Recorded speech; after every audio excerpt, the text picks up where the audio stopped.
تازه انگارها، ایجاد نویسندگان نهانبین و ژرف پیما، اندیشه های کلیدی در درک معنی زندگی، هستی و راستی و آیین و عنعنه های اجدادی.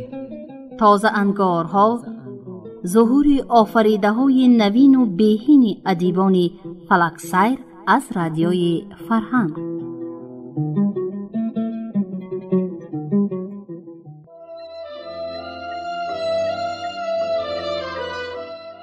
شنوندگان عزیز، علاقمندان گفتارهای ادبی رادیوی فرهنگ، حالا از سلسله گفتار تازه انگارها از خوان ایجادی نویسنده نامدار تاجیک بهمنیار از کتاب سرمده حکایه های دلپذیری را در قرائت نامزد علمهای فیلولوژی عبدالجلیل امان به سمعتان میرسانیم. خبرنگاری بیچاره چیزی دید که در عمری سری به مویش ندیده بود. تصور نماید که بوزه به شاخ درخت سیب برآمده و برگهای آن دهان میزد. خر چی میگوید شما؟ از این شیطان لقب هر چیز رو چشم انتظار باید داشت، ولی شاخی که رقمی 8 را میماند و با دیدن آن خبرنگار هنگامه و نامه های زیادی خوانندگان را، روزنامه و مجله های کل دنیا را که با حروف لاتینی و عربی و چینی و مانند آن چاپ شده بودند در صحیفه اول رسم بوزی بوالعجب را داشتند. پیش نظر آورده جان سرک پی آوردن عکس بردار سوی چادرش تاخت. خبرنگار جهازی عکاسیش را برداشته آمد و ولی جاندوری غریب شاه را در شاخ درخت ندید. گویا بز نبود و گنجشکی بود که یکی نشست و یکی پرید. خبرنگار به شاخ درخت نگریست، بعد بده و با تأسف شادی آمیز اندیشید که سفر کل را می باید روز به تأخیر گذاشت. روز دیگر وی بوزک را از گوشه بام از روی خرسنگ در بین رمه بیرون از رمه، خلاصه در همه جا و در همه حالت عکس برداشت، مگر که روی درخت. به شاخ درخت برآوردن بوزک با یگان نیرنگ میسرش نگشت، اما وی خفه نشد، زیرا هنگامه آینده ابدی در نوار ثبت شده بود. ماهی پس از نام کمپیر مریم بسته آمد. کمپیری بیچاره که در عمر خود حتی نامه عادی نگرفته بود آسیمه شد. به هنگام طلب‌های اطرافش گنهگارانه نگریست. از چی باشد؟ به کشادن بسته در حضور آنها نمی‌یایست.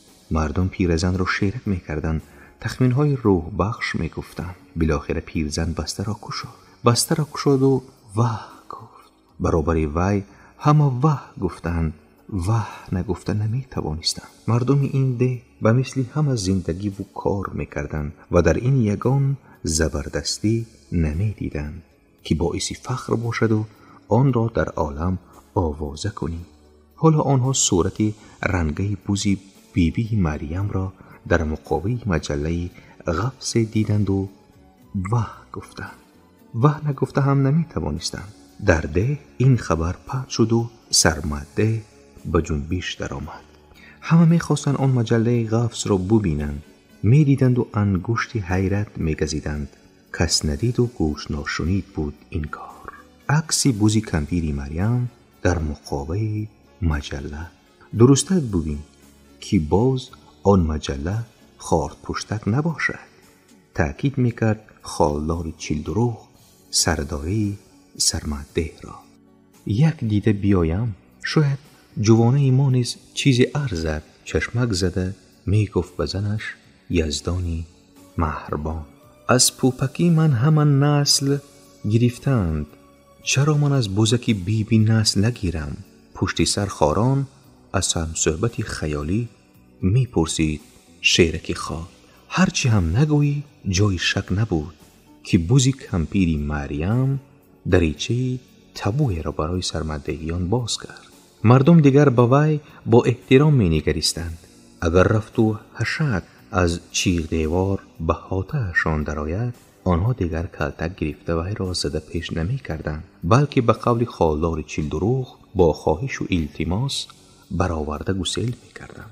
اگر رفت و گاوگون بوزک در یگان تاله یا جر در ماند، چون این با حشک قبلا هم روی میداد ولی کسی پروا نمی کرد.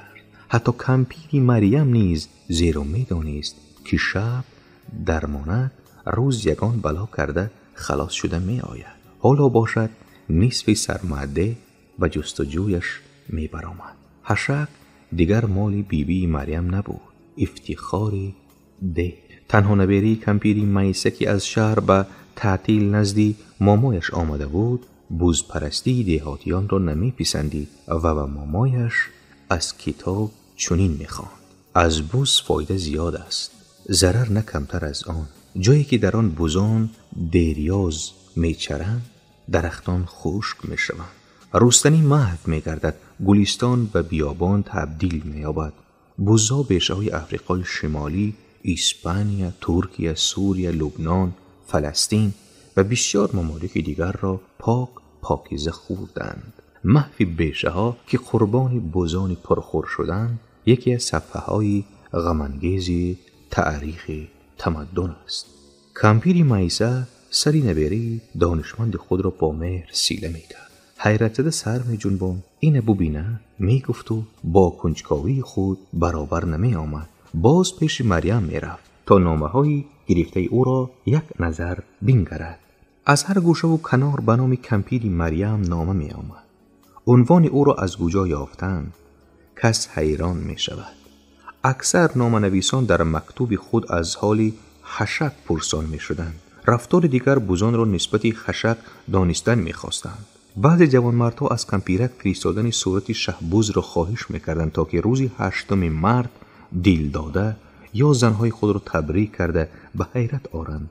گروه دیگر خواهش می کردند که بیبی مریم برای در شکل وانامه ادکرید که نشدن صورت بزش دوتاز کند. پیرزن عینک مانده این نامه ها را می خواند و سر می جنباند و اگر هم صحبت در نزدش باشد با او نگریسته می پرسید: چی مگر دیگر کار ندارن این مردم؟ بعدی همچون یکی از موضعهای مرغوب به راهنمای سرمدره و مسیر سیاحی داخل گردیدن خانه‌اش تشویش کمپیری مریم یک برده افزود. اکنون وی می بایست حولیش را همیشه روفته و آب زده نگاه می داشت. وقتی پیرزن دید که مردم در یک قدم او را نظاره می کنند، هر یک دربهی پیراهنش را محاکمه می نمایند. سری کلابه رفتارش را گم کرد.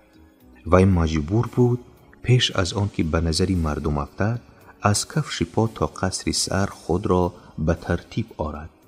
بیچاره کمپیر صندوقهایش را تگ و رو نموده با تأسف پی برد که در بساط خود چیزی ندارد. رحمتی شوهرش آنقدر مردی دوراندیش نبود که پسنداز برای روزی مبادا کند. از این رو وی می بایست از نوع پنسه خود کم کم به حساب چیت یا یگان متاع دیگر گذارد. کفش و محسی و رویمال درست نیز در نوبت بودند. چاله حشک را با سفارش رئیس دو دوریدگر آمده تعمیر کردند. دو رنگر آمده رنگ کردند. رئیس گویا با این قانع نگشت که به تعمیر خانه ویرانه پیرزن فرمان داد. این جنب و جلها را دیده کمپیری مریم به چوب به شاخی بز زده می گفت: شاخت سوزد گرگین، کجا بودی تا همین وقت؟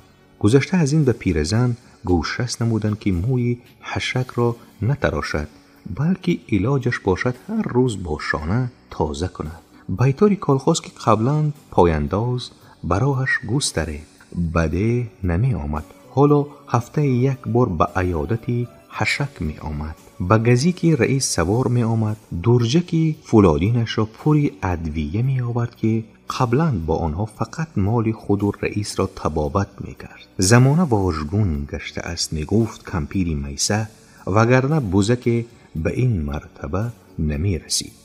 کمپیری مریم از پسی حشکش حلوا نمی کشید. اما کمپیری مریم مائل به این عقیده نبود. وی حلوا نمی چشید بلکه عرابه مسئولیت که حشک نام داشت می کشید.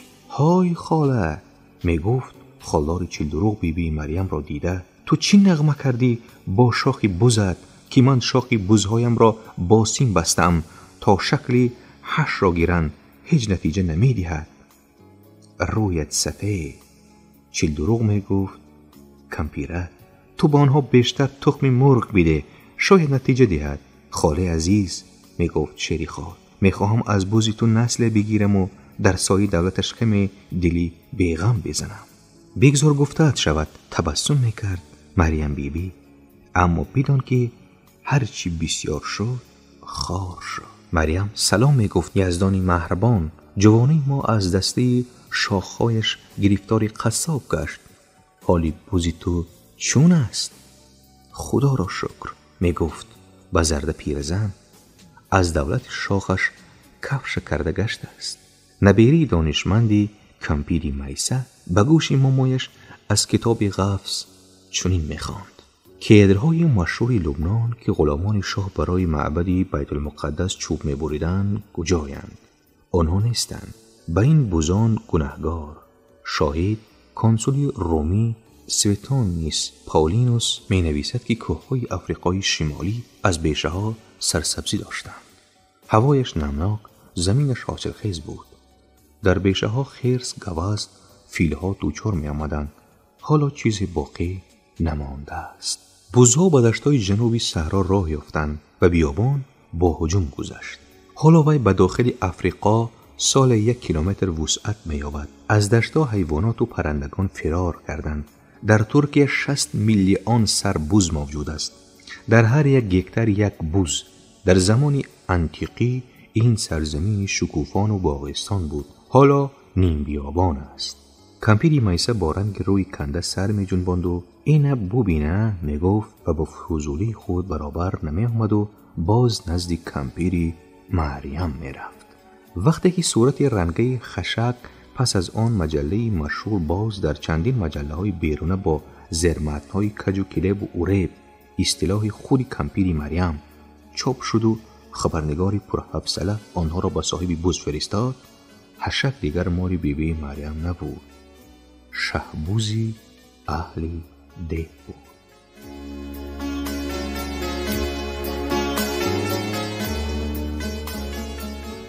اکنون به نام کمپیرک نامه ها به همان حرفای کج و کلیب و اوریب می آمدند که آنها را حتی معلم زبان نمیسی زاوش خوانده نمی توانست.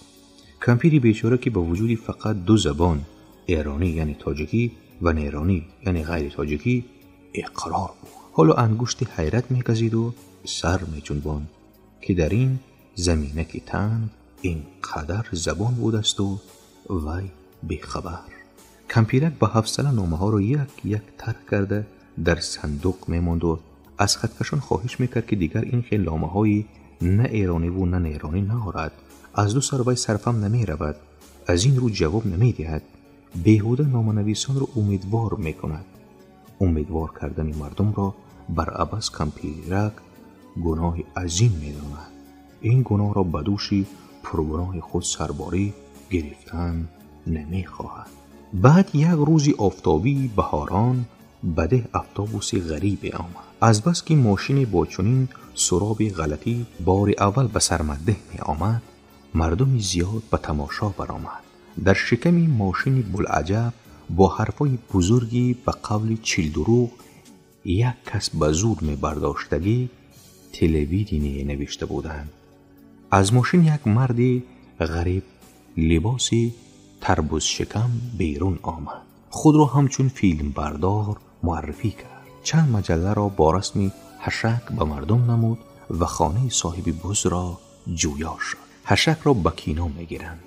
گویان بچه ها با شف جانب خانه کمپیری مریم ساختند. روز سخت برای کمپیری مریم سر شد.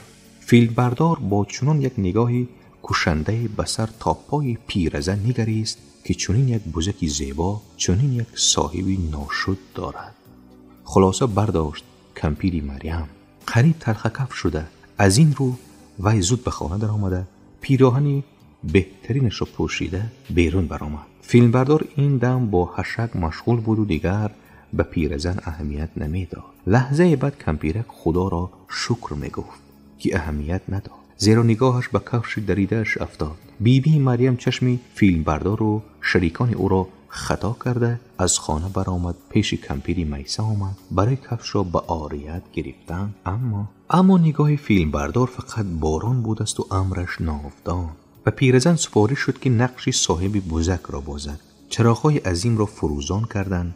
پیرزن انتظار این قدر نوری به یک بار به سرش فرو ریخته نبود. با گوشه قرص چشمانش را پوشاند. این رفتاری وی به اختیار به وقوع آمد، ولی به فیلم بردار خوش نآمد.